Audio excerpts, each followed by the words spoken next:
अपन अभी दैनिक प्रश्नों की श्रृंखला में उस गहराई तक पहुंच रहे हैं जहां अटूट संपदा का भंडार है। हम उस ऊंचाई तक पहुंच रहे हैं जिस ऊंचाई के बाद कोई ऊंचाई नहीं रहती। हम उस विस्तार पर पहुंच रहे हैं जिसकी कोई सीमा नहीं होती, असीम, अनंत अनंत। हम उस आनंद को पाना चाहते हैं जो प्रति क्षण हमें तृप्ति दे, प्रति क्षण हमें नया नया आनंद दे,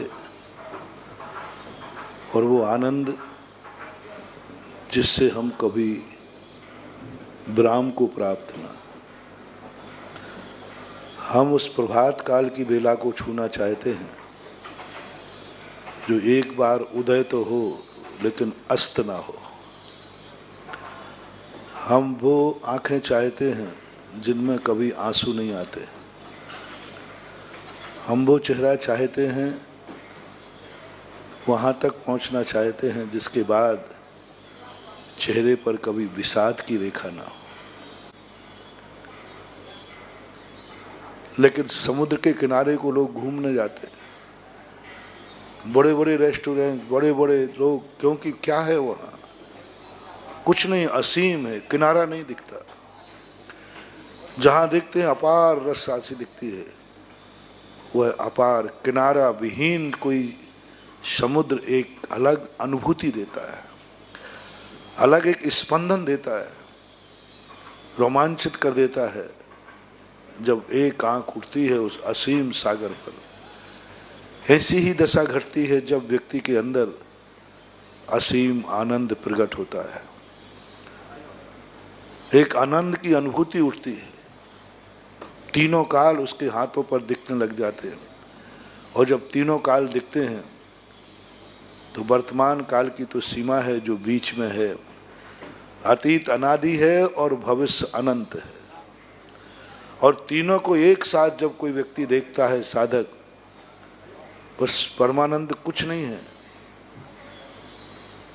समुद्र में वो उतरा नहीं है, समुद्र को छुआ नहीं है, लेकिन देखने मात्र से उसको ऐसा लगा जैसे कि बहुत आनंद। ऐसा ही जब त्रिकाली स्वभाव किसी ज्ञानी को पता चल जाता है किसी भी चीज का, तो उसको एक बड़ा सुख मिलता है। दुर्घटना से भी बच सकता है। यदि व्यक्ति को अतीत का ज्ञान हो जाए और भविष्य का ज्ञान हो जाए तो दुर्घटना से बच सकता है। चाहे तुम्हें संसार का कार्य करना हो,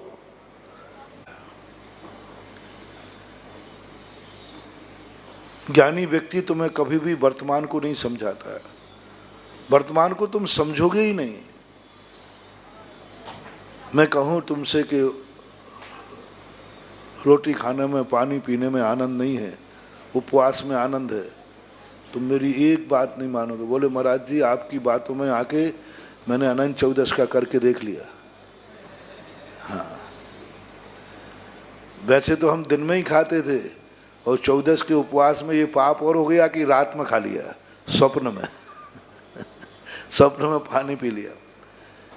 तो आपकी बात मानने से हमें एक पाप और हो गया कि रात में, वैसे कभी रात में नहीं खाया, क्योंकि दिन में ही डकार लेते थे, दिन में ही पूरा खा लेते। जो दिन में पूरा खा लेते हैं वे रात में स्वप्न में नहीं खाते। ज्यादातर दिन में उपवास करने वालों को, प्राय ग्रस्तों को, वर्तमान के किसी भी सुख को मैं नकारूंगा। मैं कहूंगा कि भाई टीवी मत देखा करो, बहुत दुखदाई है। बोले महाराज जी, आपको तो सब दुखदाई दिखता है। आप लोग साधु क्या बन गए? हम लोगों के सारे आनंद में किरकिरी कर देते हो, ऐसी बुराई करते हो, ऐसी बुराई करते हो। कई बार तो आप लोगों को गुस्सा आता होगा कि महाराज जी को कुछ मालूम है नहीं है, और कहते रहे ये बुरा है, ये गलत है, ये गलत है। गिलहरी क्या जाने बादाम का स्वाद। महाराज जी आप क्या जानो संसार के सुख, बहुत आनंद है, बहुत आनंद। एक बार गुटखे खाने वाले ने कहा, बोले महाराज जी आप गुटखे की बहुत बुराई करते हो, ये आपकी अच्छी बात नहीं है, आपने कभी खा के देखा? मैंने नहीं खाया। तो फिर महाराज जी क्यों बेफालतू बोलते? हम आपके धर्म के संबंध में कुछ नहीं जानते तो हम तो कुछ नहीं बोलते। आप हमारे संसार की बातों को जानते तो कुछ हो नहीं, और बोलने बैठ जाते हो तो जोर से बोलोगे जैसे आप पूरे उसमें पारंगत हो। हाँ, कई बार तुम्हें लगता ही है कि महाराज जी को इतनी सब बातें कहाँ से पता है। यही प्रश्न मेरे पूज्य आचार्य महाराज से सन 1983 में ईसरी में किसी ने किया था। महाराज कह रहे, देखो संसार में विकल्प हैं, चाहे कुछ भी करो, जब तक तिजोरी की चाबी है तब तक वो निर्विकल्प नहीं हो सकता। गृहस्थी में कभी एक धागा भी है तो कुछ नहीं। तो एक व्यक्ति खड़े हुए, बोले महाराज जी आपको कैसे पता कि गृहस्थी में आनंद नहीं है? कैसे पता कि हमें चाबी रखने में विकल्प होते हैं? आप लोगों ने गृहस्थी तो बसाई नहीं। छोटी सी उम्र में सब मुनिराज बन गए। आचार्य श्री का 22 साल में निकल आए थे। छोटी छोटी उम्र में तो आप लोग साधु बन गए और बातें ऐसी करते हो जैसे बिल्कुल 91 साल जी रहे हो। आज आए ना दादाजी 91 साल वाले। हाँ, अब इनसे ये बात करें तो बात जमती है, क्योंकि इन्होंने सब देखा है, सब भोगा है, सब किया है, सब क्या नहीं किया इनके 90 साल में। इनसे एक किताब लिखवाओ तो बहुत अनुभव है इनको संसार के, सारे अनुभव। और हम लोगों को तो कोई अनुभव है ही नहीं।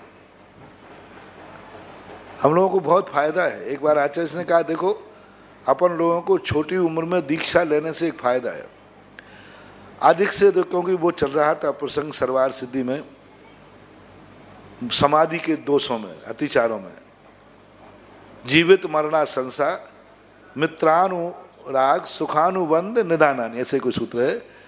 तो उसमें कहा था मित्रानुराग, जीवित मरणा संसा मित्रानुराग सुखानुबंध निदानानि, यानी स्मृति का चल रहा था। पूर्व में जो हमने सुख आदि भोगे हैं, समाधि के समय उनका स्मरण नहीं आवे।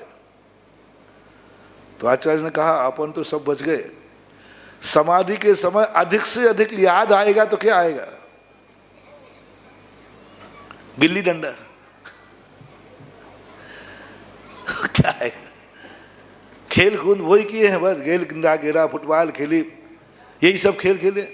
कॉलेज की बात याद आएगी, पढ़ाई, और क्या आएगा? ओहो, कितनी स्मृतियों से बच गए। जब उसने लिखा था ये स्मरण नहीं आना चाहिए, ये स्मरण नहीं आना चाहिए, ये स्मरण नहीं आना चाहिए, तो आचार्य ने कहा इस सब का क्रास लगाते जाओ। अब रही बात गिल्ली डंडा याद आएगी तो वो ज़्यादा कोई खतरनाक नहीं है। लेकिन गृहस्थ बन करके जो मुनि बनता है उसको तो कितनी यादें आ सकती हैं। कितने आप लोगों ने अच्छे बुरे काम किए, कितने कार्य आप लोगों ने किए, और आप मुनि बनने के बाद मरते समय बहुत खतरनाक होता है। जैसे जैसे बुढ़ापा आता है, मरण का समय आता है, अतीत की बातें बहुत याद आती हैं, बहुत याद आती है। और मरण करते समय तो और ज्यादा। अच्छा हुआ कि अपन को याद ही नहीं है। स्मृति किसकी आती है? जो पहले किया हो तो स्मृति आएगी, जब किया ही नहीं तो स्मृति क्या आएगी? ये बहुत बड़ी चीज है। और बात बिल्कुल 100% सही है। ज्यादा विकल्प आते ही नहीं। सामायिक में ध्यान में बैठना, अतीत की कोई याद आई भी गई तो कितनी आएगी? घर गृहस्थी की याद आएगी तो कितनी आएगी? कोई अपावन गलत ऐसी कोई याद आएगी नहीं, क्योंकि छोटी उम्र में ही दीक्षा ले लिया। तो आपको कैसे मालूम कि ये सारे? तो बहुत अच्छा उदाहरण आचार्य जी ने दिया। बोले भाई मुझे तो नहीं मालूम, लेकिन आप लोगों की शकल से देखकर मैंने लगा दिया कि आपकी हालत क्या है। क्योंकि आपके जो चक्रवर्ती को देख के लगा लिया,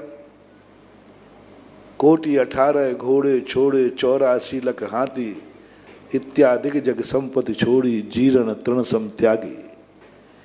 इतनी सारी भोग विलासताएं, कौन सी कमी थी उनको? क्यों छोड़कर फकीर हो गए? या संसार विषय सुख होता, तीर्थंकर क्यों त्यागे। काहे खो सुख साधन करते, संयम सो अनुराग। क्यों करते वो, क्या कमी थी उनके यहाँ, छोड़ करके भिखारी बन गए, फकारी फकीर बन गए, उनमें सुख नजर नहीं आया। एक बहुत अच्छी कथा आती है कि एक व्यक्ति बहुत बड़ा ज्योतिष पढ़ के आया। ज्योतिष पढ़ने के बाद वो लौट रहा था अपने ग्राम। रास्ते में उसे पैरों के निशान मिले। पैरों के निशान देख करके वो एकदम स्तब्ध रह गया। ये पैर तो चक्रवर्ती के, ये पैर तो सबसे बड़े आदमी के, इस पैरों के निशान, उंगली, रेखाएं सब। उसने कहा कि चक्रवर्ती के मुझे प्रैक्टिकल करने का मौका मिल गया। लेकिन जब वो देखता है कि अकेले 2 ही पैर के निशान थे, बोले क्या मामला है। ऐसा व्यक्ति पहली बार तो नंगे पैर चलेगा ही नहीं। वो इतना अमीर आदमी, वो तो जमीन पे चलते ही नहीं है।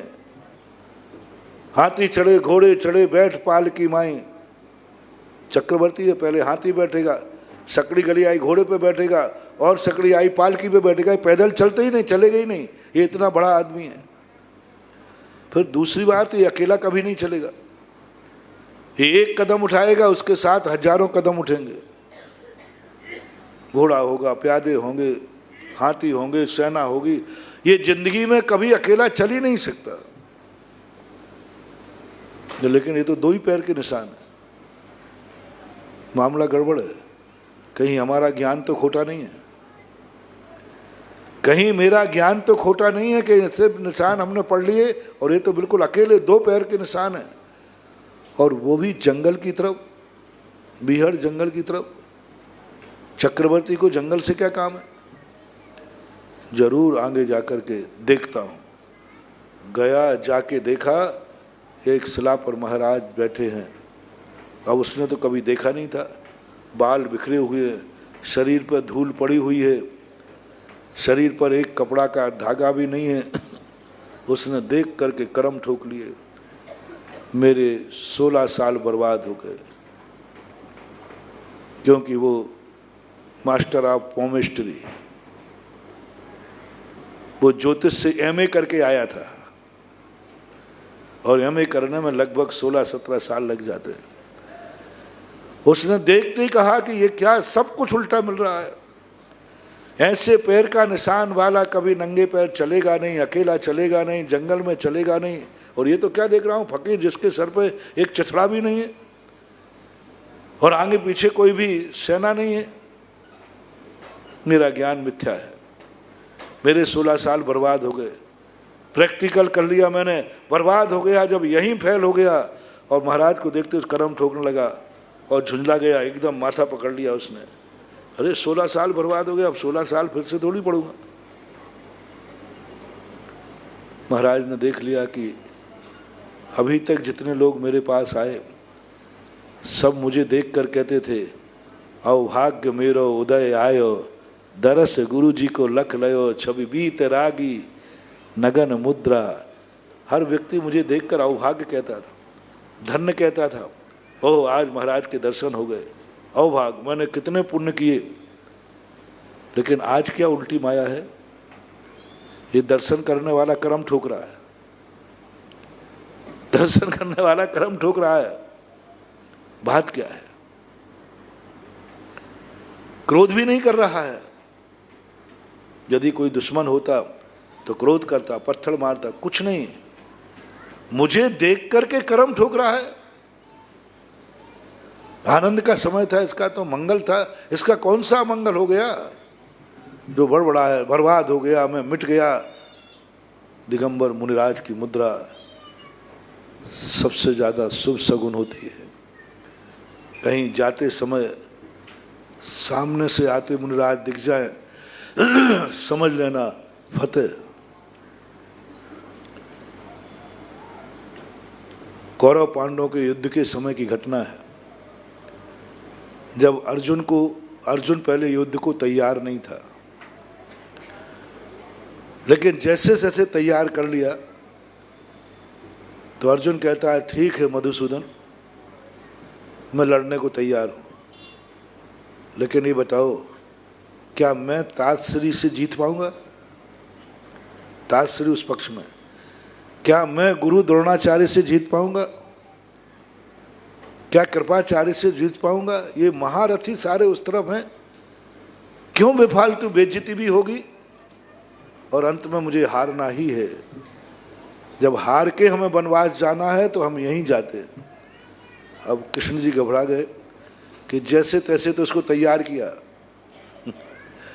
और अब इसने ऐसा प्रश्न कर दिया जिसका कोई क्या जवाब दूं, कैसे कह दूं कि ताजश्री से जीत जाएगा? क्या तर्क दूं? क्या ये मान लेगा? ताजश्री से कौन जीत पाया और मैं चेला होकर गुरु से जीत जाऊंगा? कृष्ण जी क्यों कर्तव्य मूड हो गए, बोले क्या जवाब दूं? जैसे तैसे मना लिया, लेकिन इसने ऐसा प्रश्न कर दिया जवाब नहीं। जब किसी को कुछ ज्ञान में नहीं आता तो व्यक्ति यहां वहां देखता है। तो कृष्ण जी यहां वहां देखते हो, ओहो अर्जुन सामने देखो, दिगंबर मुनिराज तुम्हारी तरफ मुख करके आ रहे हैं और सामने से मुनिराज का मुख सामने से आते दिख जाए, सारी दुनिया उलट पुलट हो सकती है, लेकिन वो सगुन उल्टा नहीं हो सकता। कौरवों की तरफ पीठ है और तुम्हारी तरफ मुख है उस कुरुक्षेत्र में। और कृष्ण जी घोषणा करते हैं, जाओ मैं दिगंबर मुनिराज के सगुन को सगुन मानकर घोषणा करता हूं, अर्जुन तुम्हारी विजय होगी। अर्जुन भी श्रद्धालु था, पहले तो शब्दों पर विश्वास नहीं हुआ, लेकिन मुनिराज को देखकर अर्जुन ने भी कहा विश्वास है, अब सारा 3 लोक भी उस तरफ हो जाए तो भी विजय मेरी होगी, क्योंकि मेरे सामने से मुनिराज दिखे। जिनेंद्र भगवान की और दिगंबर मुनि की सम्मुख मुद्रा शुभ होती है और पृष्ठ मुद्रा अशुभ होती, पीठ। सभी ज्योतिष मानते हैं जिनेंद्र भगवान के मंदिर की पीठ शुभ नहीं होती, दायां भाग और सम्मुख शुभ होता है, पीठ तो बिल्कुल अशुभ ही मानते हैं। गुरुराज की भी पीठ नहीं, पृष्ठ भाग से कभी दर्शन नहीं करना, पीठ भाग से दर्शन नहीं किया जाता। कई लोग जो हैं वेदी को घूमते हुए पीछे वेदी के नमस्कार करते हैं, नहीं करना चाहिए। कई स्थानों पर तो ना वेदी को घूमते हैं पीछे भी नमस्कार करते हैं, नहीं करना चाहिए। चतुर्मुखी हो मूर्ति तो कर सकते हैं, लेकिन वहां तो पृष्ठभाग है, पृष्ठभाग की वंदना करना ठीक नहीं। मूलाचार में भी किया, गुरु का दर्शन पृष्ठभाग से नहीं करना, पृष्ठभाग शुभ नहीं है, क्योंकि जिसकी तरफ गुरु ने पीठ कर ली, साइकोलॉजी है, गुरु ने मुंह फेर लिया, पीठ दिखा दी, तो उसका तो कभी कल्याण हो ही नहीं सकता। इसलिए सम्मुख भाग, और अर्जुन ने ये विश्वास करके युद्ध जीत लिया। साहु मंगलम, जिनका दर्शन ही मंगल है, और ये तो कह रहा है सब अब मिट गया, बर्बाद हो गया। महाराज जोल पड़े, बेटा क्या बात है? बोले बोलो मत आप, तुमने मुझे सब बर्बाद कर दिया। और महाराज ने कहा मैंने क्या कर दिया? खिजियानी बिल्ली। उनका बेटा बात क्या? बोलो बोलो मत, मुझे बहुत गुस्सा आ रहा है, मैं बर्बाद हो गया। अरे भाई मैंने तो क्या कर दिया, बोल क्या बर्बाद हो गया? महाराज ने कहा बेटा कोई बात नहीं। अब वो तो समझ रहा था कि ये पागल है, उन्मत्त है, क्योंकि साधु दूर से लगते ही वैसे पागल जैसे, बाल माल बिखरे हों, जंगल में और हों, धूल दूसरे तो। शरीर, साधु का शरीर अध जले मुर्दे के समान बताया है, अध जला, क्योंकि ना तो नहाना है, ना कुछ श्रृंगार करना है, कुछ नहीं करना। तो वो सोचता है पढ़ा लिखा तो था ही, ये पागल तो नहीं दिख रहा, बहुत अच्छी मीठी वाणी बोल रहा है। बेटा कह रहा है बहुत अच्छा बोल रहा है। हाँ बोलो क्या बोलना चाहते, क्या बात है, बर्बाद कैसे हो गया? बोले मैं जोशियत में एमए करके आया हूं और इतनी मैंने पढ़ाई की है और मैं बर्बाद हो गया। कैसे? बोले आपको देखकर। बोले आपके पैरों के निशान मैंने शास्त्र में पढ़े हैं कि चक्रवर्ती के निशान है, और चक्रवर्ती का वैभव कैसा होता है? ऐसा ऐसा होता है। महाराज मुस्कुराए, बेटा तेरा चक्रवर्ती का ज्ञान झूठा नहीं है, सही है, ये निशान भी सही है, तेरा ज्ञान भी सही है। बोले क्या सही है आपकी हालत? बोले बेटा सुनो, यही तो रहस्य है, मैं चक्रवर्ती ही था, मैं ही चक्रवर्ती था और मेरे ही निशान है, फिर ये दशा आपकी कैसे हो गई? चक्रवर्ती कभी भी इस दशा को प्राप्त नहीं होता। बोले नहीं, चक्रवर्ती की दशा नहीं हुई है, पहले मैं राजा था, अब मेरा प्रमोशन होकर महाराजा हो गया। पहले मैं 6 खंड में पूछता था, अब मैं 3 लोक का शासक बन गया हूं। सारा 3 लोक नतमस्तक होता है। पहले तो 32,000 मुकुटबद्ध राजा ही नमस्कार करते थे। अब ये पद पे आकर के जब उन्होंने मुनि पद की महिमा गाई, आप चक्रवर्ती थे? बोले हाँ। ये वैभव आपके पास था? 18 करोड़ घोड़े तो? बोले सब था, ये वैभव था, फिर ये छोड़ करके तुमने ये दशा क्यों प्राप्त की?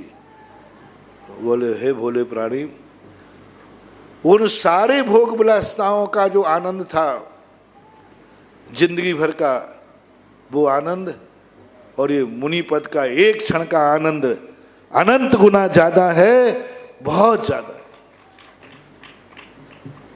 जब वो सुन करके दंग रह गया कि आप महाराजा हो? हाँ। उसी समय बड़े बड़े राजा महाराजा वहाँ दर्शन करने आए, वे सब नतमस्तक होने लगे। बड़े बड़े राजा आए, नतमस्तक होने लगे। बड़े बड़े सेठ आए, वे नतमस्तक होने लगे। वो देख के दंग रह गया, तो ये तो दिख तो रहा है फकीर, और यहाँ तो बड़े बड़े राजा साष्टांग नमस्कार कर रहे।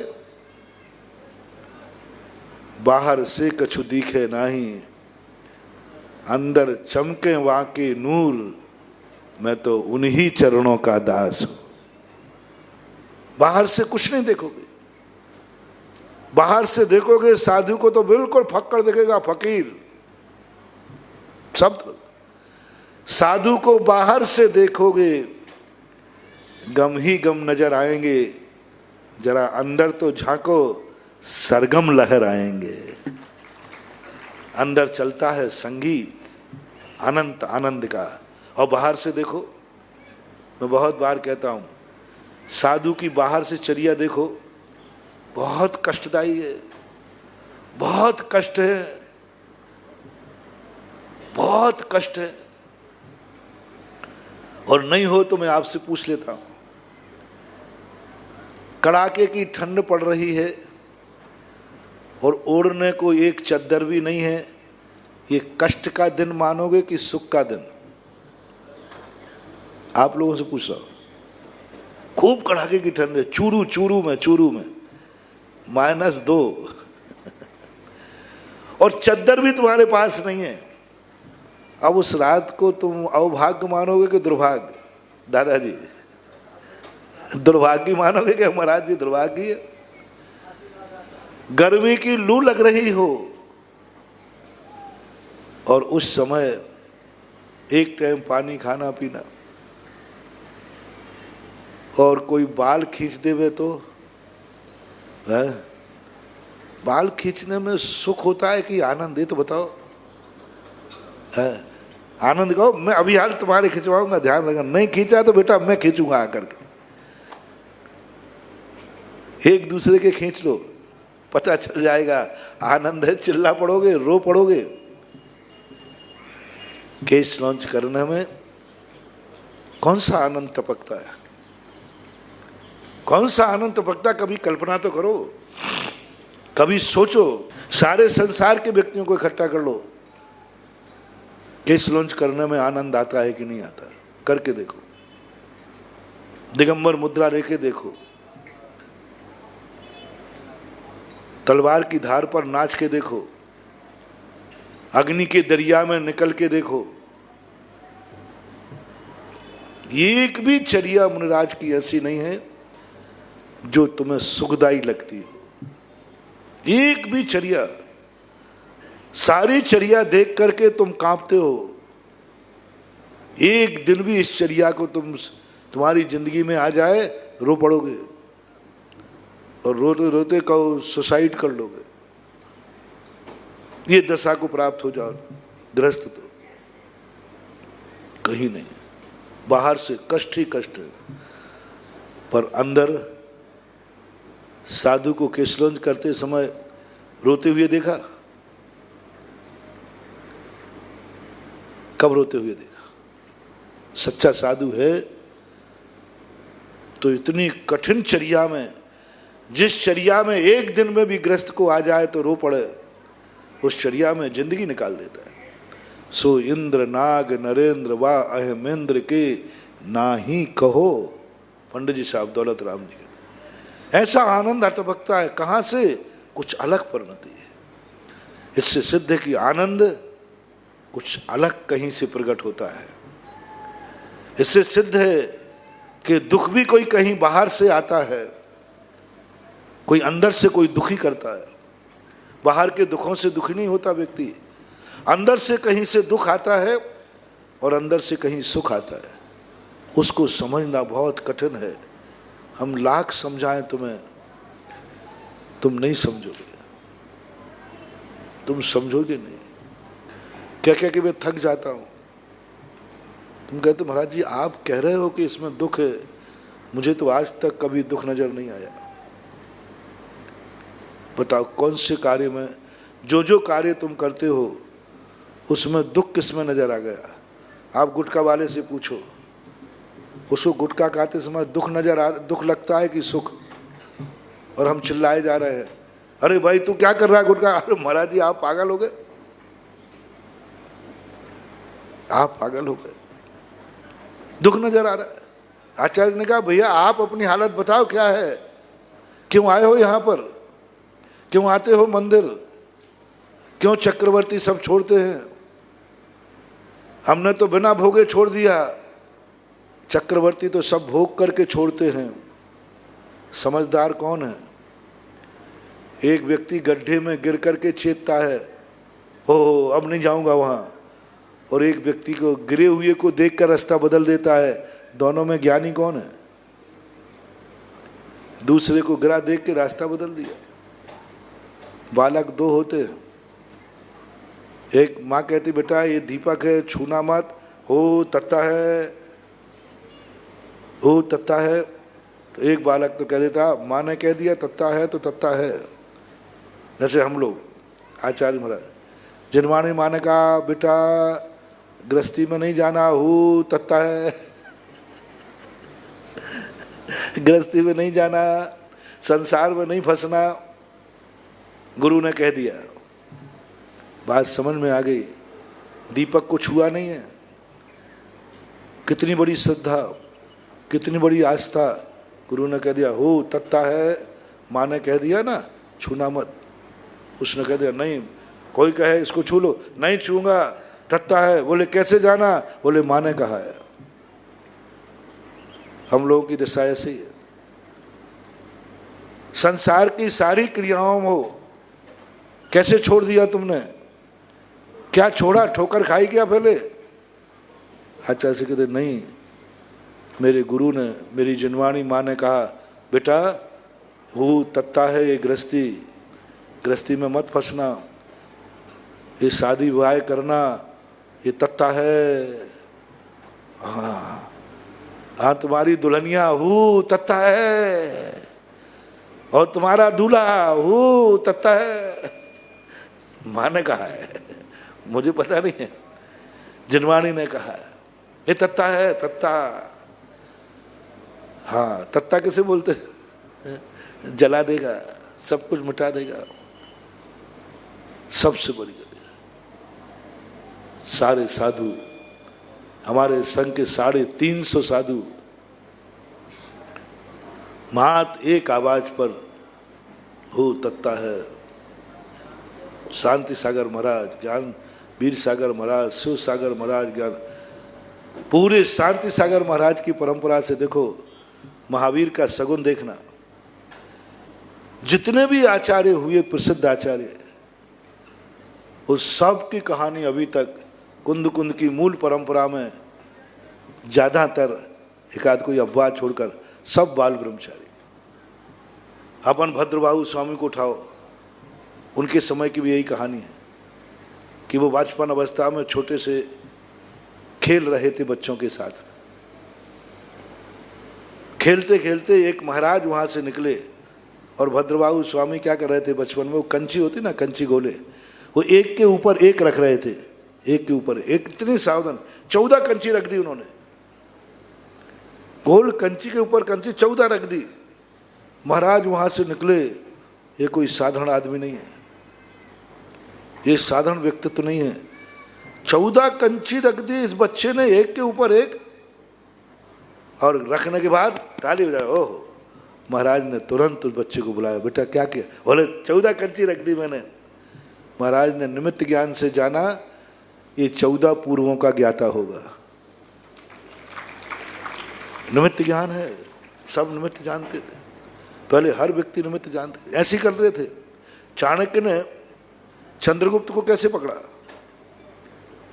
चाणक्य के लिए नंद वंश से, नंदी वंश से शायद, नंद वंश से बदला लेना था, क्योंकि नंद वंश ने उनका अपमान किया था, चाणक्य को निकाला था। चाणक्य ने एक भाव भोग लिया, इस वंश को मैं मिटा के रहूंगा। कौन मिटाए? स्वयं फक्कड़, स्वयं साधु भेष में। तो ढूंढते ढूंढते ढूंढते चंद्रगुप्त था ना जो, वो एक जंगल में जा रहा था, छोटी अवस्था, बिल्कुल बालक, खेल रहा था। तो एक कांटे वाली झाड़ी थी, बेर की, दरिया बोलते, उसके पैर में चुभ गया। अब उसको इतना क्रोध आया, ये झाड़ी का कांटा मुझे छुपाया है, मैं इसको जड़ से मिटा दूंगा। और वो पत्थर लेकर उसकी जड़ खोद रहा था। तो चाणक्य ने पूछा कि भाई तू क्या कर रहा है? बोले ये कांटा छोटा ही सा था, चुभा मात्र था, लगा नहीं था। बोले इसने मेरे पैर में दुख दिया है, मैं इसको जड़ से मिटा दूंगा। अब छोटे से कांटे के चुभने का कसाई कितनी बांध ली उसने, मैं इसको जड़ से मिटा दूंगा। चाणक्य कहते ये है मेरे काम का आदमी। बस उसने कहा बेटा क्या? बोले मैं जब ही रोटी खाऊंगा। चल बेटा यहाँ ठीक नहीं, मैं इसको मिटा के रहूंगा, जड़ से उखाड़ दूंगा, कभी ये पनप नहीं पाएगा, ऐसा उखाड़ूंगा। चाणक्य ने कहा ऊपर से तोड़ दे कांटे। बोले कांटे नहीं, जड़ से उखाड़ूंगा। बेटा ऊपर से तोड़ दे। नहीं, जड़ से फोड़ूंगा, फिर आ जाएगा। और वो तो लगा, चाणक्य ने बहुत समझाया। जब ही उसने श्वास ली, जब वो पेड़ पूरी जड़ से नीचे तक नहीं, बीच की जड़ नहीं काटी, जब अंतिम जड़ का पैदा निकल आया, तब कहता है अब और चूल्हे मुझे। चाणक्य ने तुरंत उसको पकड़ा, ये काम का है, ये राजकुमार काम का। और उसको देखो चाणक्य ले जाकर के उसको पूरी राजनीति सिखाई, रण विद्या सिखाई। जहर, विष कन्याएं इसको मार सकती हैं। पहले राजा लोग विष कन्याओं का उपयोग करते थे, बहुत सुंदर कन्याओं को जहर पिला पिला करके उनके शरीर में जहर कर देते थे। अब उन कन्याओं को जो छुएगा वो मर जाएगा। तो वो जानते थे कि चाणक्य को, चंद्रगुप्त को कोई जहर पिला सकता है, विष कन्याएं मार सकती हैं। तो चंद्रगुप्त को प्रतिदिन एक एक बूंद जहर पिलाता था और बहुत बड़ा बना दिया। अंत में नंद वंश का पूरा नाश करके, ऐसे ही भद्रबाहु स्वामी को महाराज उस बच्चे को ले जाकर उनके पिता के पास पहुंचे। बोले यह बच्चा मुझे दे दो। तो उन्होंने कहा कि ऐसे कैसे दे दो? बोले नहीं, ये बहुत बड़ा काम का है, तुम्हारा भी नाम रोशन करेगा, हमारा भी नाम। अब पहले कोई एक दो तो होते नहीं थे तो तुम्हारे प्राण निकल जाए, वहाँ तो दर्जनों में गिने जाते थे, कोई के 10, कोई के 12। तो उनके पास बहुत, बोले ठीक है ले जाओ, क्या फर्क पड़ता है, साधु ही तो ले जा रहा है। और वो जाकर के भद्रबाहु स्वामी बने, यानी भद्रबाहु स्वामी अंतिम सुत केवली बाल ब्रह्मचारी। उसके बाद बीच की परंपरा में पुष्पदंत भूत बलि महाराज का इतिहास मिलता नहीं। कुंदकुंद स्वामी 11 वर्ष की उम्र में दीक्षा ले ली। समंत्र भद्र महाराज बहुत छोटी सी उम्र में दीक्षा ले ली।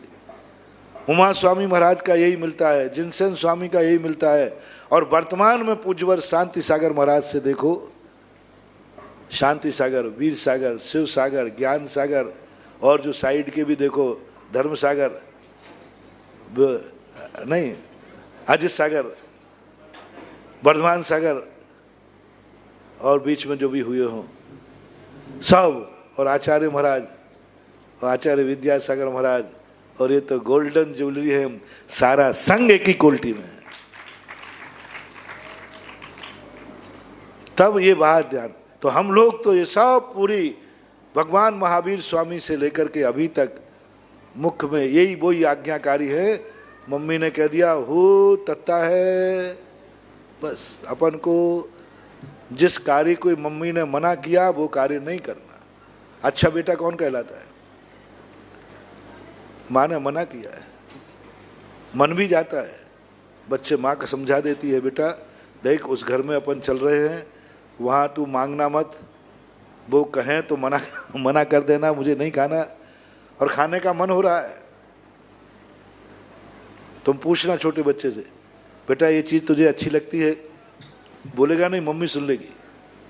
अच्छा खाना है तो खाओ, नहीं मम्मी ने मना किया था, बस समझ लेना। अब इस बेटे का संसार में कोई व्यक्ति कुछ बिगाड़ नहीं सकता।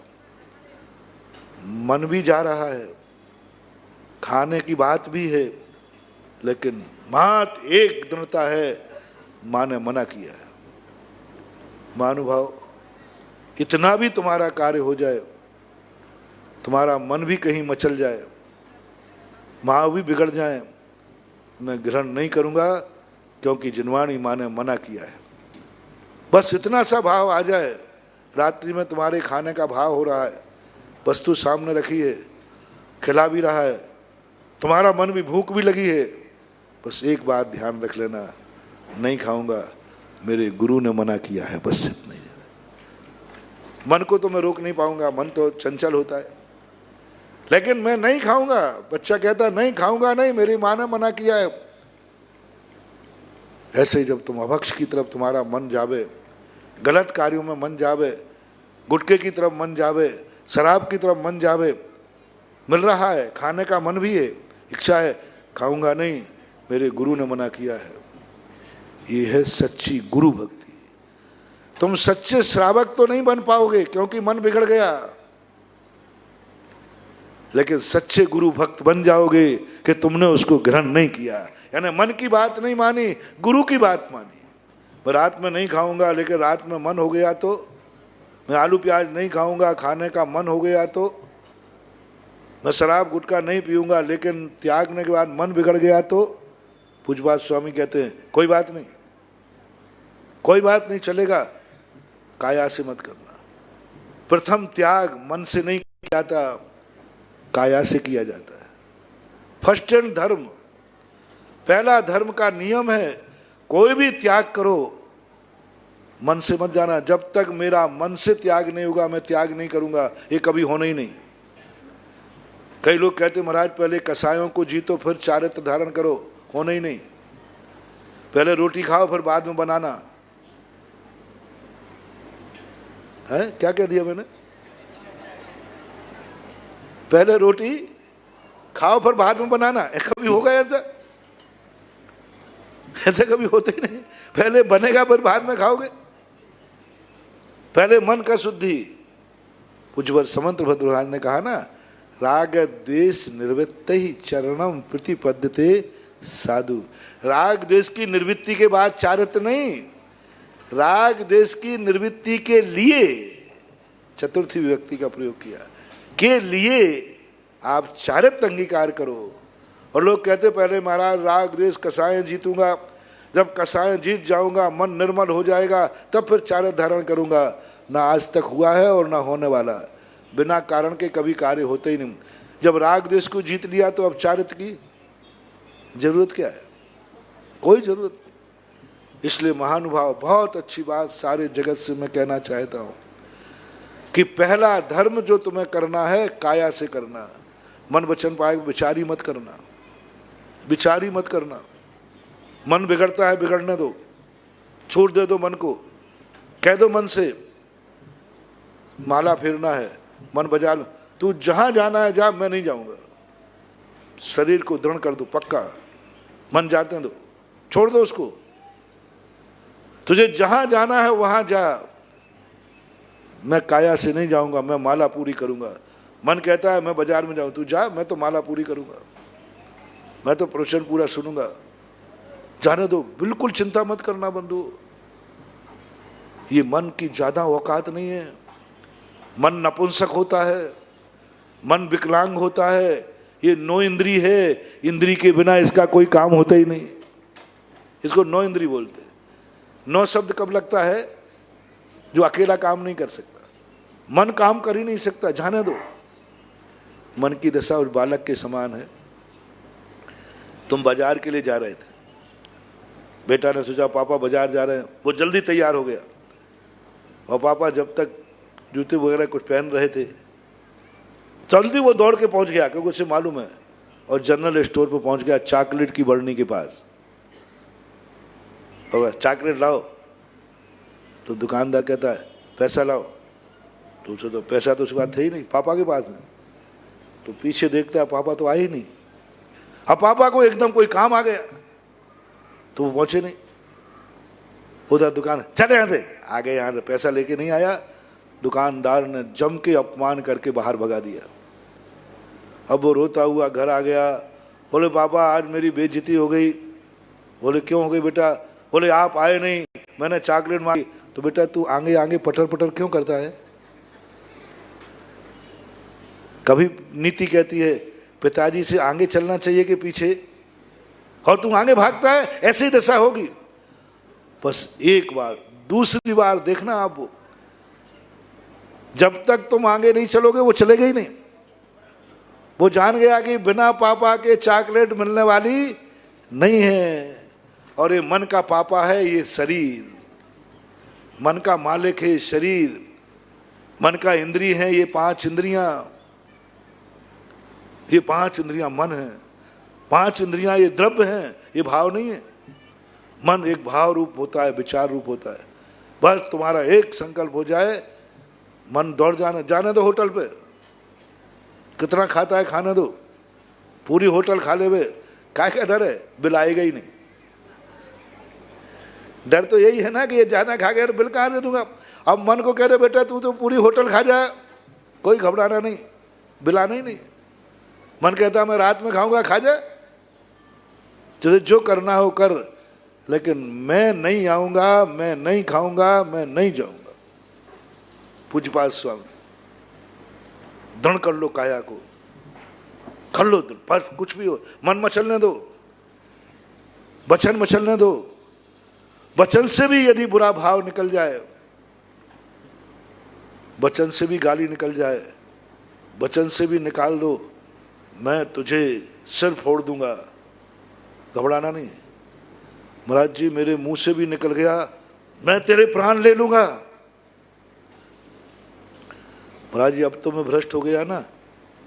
पूज्यपाद स्वामी कहते नहीं, मुंह से कह दे कि मैं प्राण ले लूंगा, लेकिन लेना मत। भाव तो आ गया ना, गुस्से में आ गया, मैं तुझे मार डालूंगा, मैं तेरे प्राण ले लूंगा, मैं तुझे बर्बाद कर दूंगा। जितनी गालियां थी दे डाल, बुरी गालियां, और देते ही आप। कितने लोग हैं जो शरीर से पाप नहीं करते, लेकिन वचन से करते हैं, वचन से करते हैं। बहुत गंदी गंदी गालियां देते हो आप, बहुत गंदी गंदी गालियां देते हो।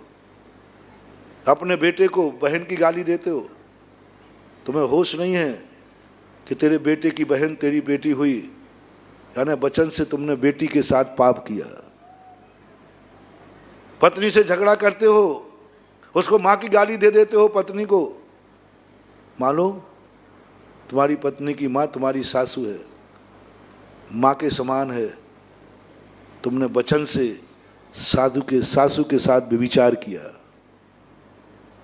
जब जब जो पत्नी को गाली देते हैं उनके खाते में लिखा रहेगा तुमने सासू के साथ व्यभिचार किया,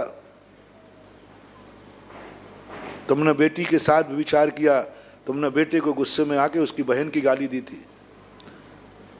ये मैं ऐसे ही बोल रहा हूं कि ऐसा होता है? बोलो ना। बोलो जल्दी। अपने लोगों को गाली देते हैं, मां की, बहन की। तुम्हें होश है कि नहीं? बेटे को तुमने मां की गाली दे दी, बहन की गाली दे दी, तुम्हारे खाते में लगेगा तुमने बेटी के साथ व्यभिचार किया था। बोले मैंने? हाँ, टेप रिकॉर्ड सुनाया जाएगा, तुमने क्रोध में आकर बेटे को बेटे की बहन की गाली दी थी, पत्नी को मां की गाली दी थी, तुमने सासू के साथ व्यभिचार किया है। बर्बाद हो जाओगे रे। जिंदगी में कभी बुरी नजर से सासू को, बिटिया को नहीं देखा, और खाते में क्या लिखा है? विचार किया है, ये लिखा मिलेगा वचन से, वचन से। लेकिन फिर भी मैं तुम्हें, कर्म तो तुम्हें छोड़ेगा नहीं, वो तो लिखा मिलेगा, लेकिन मैं तुम पर कितनी कृपा कर रहा हूं, कितना दयालु हूं तुम्हारा गुरु। आहा, कह रहा हूं कोई बात नहीं, यदि गाली भी निकल जाए तो कोई बात नहीं, काया से भी विचार मत करना, कम से कम गाली निकलने से तुम्हारा ही नाश होगा, दूसरे का नाश नहीं होगा। मान लो अपन ने वचन से या मन से पाप कर लिया तो किसका नाश हुआ? स्वयं का। सामने वाले का नाश तो नहीं हुआ। और काया से भी विचार किया तो स्वयं का भी नाश है और सामने वाले का भी नाश है। पूछपात स्वामी बहुत आगे की सोचा, महाराज मैं वचनों से नहीं छोड़ पाऊंगा, मुझे बहुत गुस्सा आता है, मैं गाली दूंगा, मैं रुकती नहीं, मुझे गुस्सा आता है। पूछपात स्वामी कहते चलेगा, चलेगा, कम से कम काया से त्याग कर दे। मैं काया से रात में नहीं खाऊंगा, मैं काया से विचार नहीं करूंगा, मैं काया से पाप नहीं करूंगा, बस त्याग कर दे। वचन नहीं कंट्रोल में है तो कोई बात नहीं, चलने दे, चिंता मत करना। ये वचन और काया, जो काया से पाप करते हैं उनको हमें छुड़ाना मुश्किल है। कोर्ट केस चालू है, धारा लागू हो जाएगी, धारा लागू हो जाएगी, मैं नहीं बचा पाऊंगा। काया से जो गलत करते हैं, काया से रात में खाते हैं, काया से गुटखा शराब पीते हैं, खाते हैं, काया से पाप करते हैं, उनके लिए गुरु नहीं बचा पाएगा, क्योंकि उस पर तो धारा लग गई कानून की। काया से किसी ने मर्डर कर दिया, आप बचा पाओगे? और किसी ने मन वचन कहा था मैं तुझे मार डालूंगा, तो बच जाओगे, ज्यादा नहीं, बचा लूंगा, क्योंकि वचन से ही किया है ना, काया से तो नहीं किया। काया से करने के बाद कोई जमानत नहीं, फिर तो सजा भोगना ही पड़ेगी। इसलिए पूज्यपाद स्वामी ने सबसे पहले कहा काया को धर्मात्मा बनाओ, ये खतरनाक है, इस पर धारा लागू होती है, क्योंकि काया नियम से अकेली पाप नहीं करती, वो किसी एक को पापी बनाती है। बहुत बड़ा रहस्य बंधु सुनना। कई लोग कहते हैं महाराज मन में पाप है तो काया से क्या रखा, ऐसा अपन लोग सामान बोलते ना, अरे वचन तो पापी है, काया से क्या रहा। नहीं, पूज्यपाद स्वामी के इस सूत्र को मैंने बहुत चिंतन किया। मैंने कहा पूज्यपाद स्वामी भगवान, मन का पाप सबसे बड़ा पाप है, मन से ज्यादा बड़ी पापी है, मन ज्यादा दुर्गति को ले जाता है, मन से पाप करने पर अनुभाग शक्ति ज्यादा बनती है। और आप क्या कह रहे हो? बहुत दिन में समझ में आई, पहले हमें भी समझ में नहीं आती थी कि द्रव्य व्रत सब बेकार हैं भाव के बिना, भाव शून्य क्रिया बेकार है, भाव शून्य पूजा बेकार है, भाव शून्य मुनि बनना बेकार है, भाव शून्य, भाव नहीं है तो सब बेकार है, भाव नहीं है तो मर के मेंढक बनेगा, सब यही चिंतन होता था। बहुत दिन के बाद, वर्षों के बाद समझ में आया, ओहो, उन्होंने कहा बेटा पहले काया से छोड़ दो, काया का प्रूफ, काया से किया हुआ पाप का प्रूफ मिल जाता है, फिंगर्स प्रिंट मिल जाते हैं, गवाह मिल जाता है। मन से किए हुए पाप का कोई फिंगर प्रिंट्स नहीं होता। मान लो मन में अपन ने कोई पाप कर लिया, फिंगर प्रिंट्स है। एक व्यक्ति ने मन से उसका गला दबा दिया और एक व्यक्ति ने हाथ से दबा दिया, फिंगरप्रिंट्स किसके मिलेंगे? और तो स्पॉट पकड़े जाओ, गवाह मिल जाएगा। मन से पाप कर रहा हूं, कौन गवाह है? इसने मन से पाप किया है, क्या सबूत है? और काया से किए हुए पाप की फोटो उतर सकती है। काया से किए हुए पाप कैमरे में आ सकते हैं, वीडियो बनाई जा सकती है, सैटेलाइट बनाया जा सकता है, कुछ भी किया जा सकता है, क्योंकि इतने सबूत हो जाएंगे तेरे पाप के कि मैं बचाने का मेरे पास कोई उपाय नहीं बचेगा। मन और वचन काय से किए हुए पापों को मैं बचा दूंगा। कुछ नहीं करना, काया से किए हुए पाप का छेदुप स्थापना है और मन वचन काय का थोड़ा सा प्रायश्चित है। I am sorry please. मन बिगड़ गया, साधु के लिए कहा गया। 11वें गुणस्थान से गिरकर नीचे आते हैं, मन बिगड़ जाता है, तुरंत तस्मिच्छामि दुक्कड़म, आई एम सॉरी प्लीज, गलती हो गई। ऐसा मन बिगड़ा एक महाराज का, ऐसा मन बिगड़ा एक महाराज का कि मन से 7 नरक की आयु का बंद के योग्य परिणाम हो गए। मुनिराज बने थे, अच्छे मुनिराज थे। श्रावक लोगों का काम क्या है? मुनिराज जिनको छोड़ चुके हैं उनकी याद ज़्यादा दिलाते हैं। बहुत सारे लोग आते हैं तो घर गृहस्थी की बात दिलाते हैं, जिन गांव के महाराज हैं उन वहाँ की दिलाते हैं। ये खतरनाक महाराज श्रावक कहलाते हैं, खतरनाक। वहाँ की याद, ऐसा हुआ, ऐसा हो गया, ऐसा हो गया, महाराज जी आपके घर में ऐसा हो गया, आपके परिवार में ऐसा हो गया। मैं तुरंत समझ जाता हूँ ये है मेरे पूर्व जन्म का बैरी। अरे जिसको त्याग चुके वो बातें क्यों सुना, दुनिया की नहीं सुनाओगे। लेकिन आप लोगों की आदत है, और आदत आज से नहीं, चौथे काल में भी थी। एक राजा साहब थे, उन्होंने दीक्षा ले ली, बेटे को राजगद्दी दे के आए और आकर के वो बैठे ध्यान में, तो श्रावक निकले वहाँ से 2 लोग।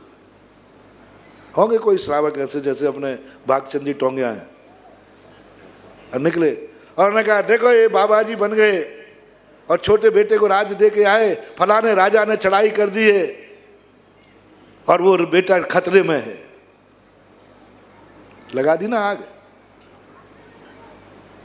और महाराज के पास से गए, महाराज जी आप बाबा जी बन गए और जिस बेटे को राज्य दे के आए हो, और उसने 8 दिन दीक्षा लिए हुए था महाराज को, और उधर से युद्ध कर दिया और बेटा खतरे में है। अब नए तो दीक्षित थे ही अभी। वो राजा, उसकी ये हिम्मत, मेरे सामने आंख भी नहीं उठा सकता था। आज मैं होता तो एक तीर में, आसन तो ऐसी थी, फोटो तो तुम वीडियो बना लो तुम ऐसे ही आएगा, फोटो तो ऐसे ही आएगा। अंदर से क्या, मैं होता तो एक एक तीर में उसको निपटा देता। आज मेरे छोटे बेटे को जान करके ये कर रहा है, हो धनुष बाण खिंच गया। आ सकता है, कोई बड़ी बात नहीं, जिंदगी भर का संस्कार है। इसलिए हे महानुभाव, हो मेरे प्यारे महानुभाव, साधुओं की ऐसी बातें मत सुनाया करो जिससे साधु को कोई विकल्प आ जाए। संसार की बातें मत सुनाया करो, घर गृहस्थी की बातें मत सुनाया करो, तुम्हारी भी नहीं और महाराज की भी नहीं। तुम अपनी बातें भी मत सुनाया करो। महाराज तुमसे गृहस्थ से अनुरागित हैं, तुम्हें भक्त मानते हैं, तुम्हारी गृहस्थी की बात सुनकर के यदि गुरु को विकल्प आ गया तो महाराज जी बिल्कुल दिवालिया हो गए हैं आपका भक्त होकर के। अब महाराज को विकल्प आ गया कि मेरा भक्त मत सुनाया करो रे, और तुम सुनाए बिना रहोगे नहीं। मैं जब चौथे काल में नहीं छोड़ा तो पंचम काल में क्या छोड़ोगे, मत सुनाया करो। फिर भी मैं आपसे बहुत अच्छी तरह निवेदन करता हूँ, साधु के सामने जाकर संसार की बातें नहीं करना, परमार्थ की बातें करो, तत्व की बातें करो, धर्म की बातें पूछो, मत छेड़ो संसार की बातें, मत छेड़ो संसार, मत यहाँ वहाँ की बातें करो। साधु के बाद जाना ही जब ही चाहिए जब कोई तत्व संबंधी शंका हो, जिज्ञासा हो। महाराज जी मुझे यदि पूछ रही है तो महाराज जी बताओ मेरे कौन से पाप कर्म का उदय है, जो ऐसा हुआ। तो महाराज फिर भी बता देंगे ऐसा कष्ट इस पाप कर्म के उदय से। अब क्या करूं? दुर्गंधा ने पूछा, महाराज जी मेरे कौन से पाप कर्म का उदय है? मेरा शरीर दुर्गंधित थे। तो महाराज ने बताया उपाय क्या है? सुगंध दशमी का व्रत कर लो। ये देखो, पूछ भी लिया, उपाय भी बन लिया, और इससे महाराज को कोई विकल्प, धर्मी तो लेके आई है, धर्मी तो लेके आई, मत कहा करो। महाराज को ऐसी आग लगी, हाँ हो जाता। अभी इस पंचम काल में एक महाराज ने दीक्षा ली, नाम याद नहीं आ रहा है, वो हमेशा बंदूक टांगते, ठाकुर साहब थे, ठकरासी थी, बंदूक टांगे घूमते थे। उनको वैराग्य हो गया, आहार करने गए, ठाकुर साहब तो थे ही, तो तुम गिलास देते हो, अब तुम कांपते हुए गिलास देते हो, कपते हैं तुम्हारे हाथ। तो वो गिलास अंजलि में नहीं आकर वहां नीचे गिराओ, महाराज ने यूं पकड़े, नीचे गिर जाता तो बंदूक चल जाती। अब ठाकुर वो कह दिया, वो यूं पकड़ लिया महाराज, नीचे गिर जाता तो बंदूक चल जाती। ये कब बोल गए? वो बंदूक चला दी चौके में, और हाथ भी चला गया। नीचे गिर जाता तो बंदूक चल जाती। अब बंदूक कुछ नहीं है, काय की बंदूक है, लेकिन पूर्व संस्कार जाग गया। महाराज के पास आए, महाराज जी आज अंतराल क्या हो गया? बोले चौके में मैंने बंदूक चला दी। बोले बंदूक चला? भाई कहाँ तेरे पास बंदूक? तो बताया संस्कार देखो, किए हुए संस्कार कभी जाते नहीं, कभी भी जाग सकते हैं। इसलिए संस्कारों से आत्मा को बचाओ। ये संस्कार त्यागने के बाद भी आ सकता है। और उन महाराज को आ गया, मैं होता तो उस समय उसे 7वें नरक गति का बंद चालू हो गया। आयु बंद नहीं हुआ अभी, तुरंत एक मुहूर्त में चेत गए, ओह मैं क्या कर रहा हूं, मैं तो मुनि हूं। वो महाराज तुरंत चेत गए, अरे मैं मुनि होकर बंदूक चला रहा हूं। आहार छोड़ दिया, आहार नहीं किया, फिर अंतराय कर दिया। ओहो मुझ पापी ने बंदूक चला दी मुनिराज होकर के। अरे ग्रास गिरे चाहे गर्दन गिर जाए, मैं तो कुछ नहीं कर सकता। कितनी देर में परिणाम बिगड़ा, संभाल लिया, कोई ज्यादा प्रायश्चित नहीं दिया। परिणाम बिगड़ गया था कि नहीं? बोलो, बिगड़ गया था, तुरंत संभल गया प्रायश्चित करके। और सही में बंदूक चला देते तो क्या होता? बोलो, फिर तो सीधी 302 धारा वहीं से। इसलिए मन बिगड़ता है तो संभल जाएगा, तन बिगड़ता है तो फिर संभलने वाला नहीं है। और महाराज ने एक अंतर, ओह मैं कहाँ मुनिराज, और मैं क्या परिणाम कर रहा हूं, कौन बेटा कौन बर, मैं तो मुनिराज हो गया। तुरंत वो ध्यान में बैठ गए, तुरंत ध्यान में बैठे। दीक्षा ज्यों की त्यों थी, मुनिव्रत कोई खंडित नहीं हुआ, छेदोपस्थापना नहीं हुई, क्योंकि तन से तीर नहीं चलाया था, मन से चलाया था। और तुरंत कितने जल्दी मन लौट गया, तुरंत मन को स्थिर कर दिया और एक अंतर्मुहूर्त में केवल ज्ञान प्राप्त कर लिया। बोलो, एक मुहूर्त पहले कौन सी गति और एक मुहूर्त बाद मोक्ष। मन का ज्यादा खतरा नहीं है, मन संभाल लूंगा। एक मुहूर्त में केवल ज्ञान प्राप्त कर लिया। बोलो, ध्यान में रहो, मैं कहाँ पाप में अटक गया, मेरा स्वरूप क्या है, मुझे क्या करना चाहिए, केवल ज्ञान हो गया। इसलिए ये पूज्यपाद स्वामी का सोच, ये पूज्यपाद स्वामी के इष्टोपदेश की गाथा। तो किसी के बहकावे मत आना, कह पहले मन पवित्र करो, पहले वचन पवित्र करो, फिर बाद में काया से धर्म करो। नहीं, फर्स्ट एंड काया से। मैं काया से पाप नहीं करूंगा।